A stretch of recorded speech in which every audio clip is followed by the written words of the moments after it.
Every time I think about those kids, it gets me mad. And by the way, it happens on the streets of Chicago every day.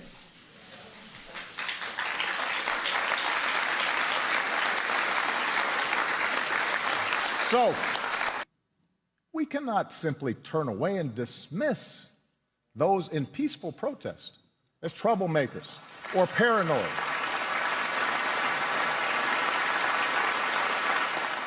Whether you are black or white or Hispanic or Asian or Native American or of Middle Eastern descent, we have all seen this bigotry in our own lives at some point. We heard it at times in our own homes. If we're honest, perhaps we've heard prejudice in our own heads and felt it in our own hearts.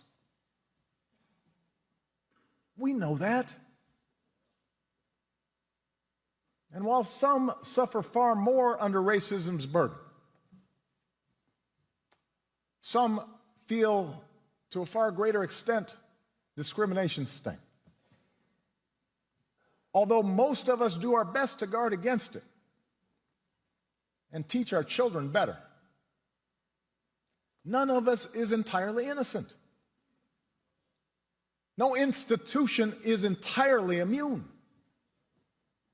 And that includes our police departments. We know this. And so when African Americans from all walks of life, from different communities across the country, voice a growing despair over what they perceive to be unequal treatment, when study after study shows that whites and people of color experience the criminal justice system differently, so that if you're black, you're more likely to be pulled over or searched or arrested, more likely to get longer sentences, more likely to get the death penalty for the same crime. When mothers and fathers raise their kids right and have the talk about how to respond if stopped by a police officer, yes, sir, no, sir, but still fear that something terrible may happen when their child walks out the door, still fear that kids being stupid and not quite doing things right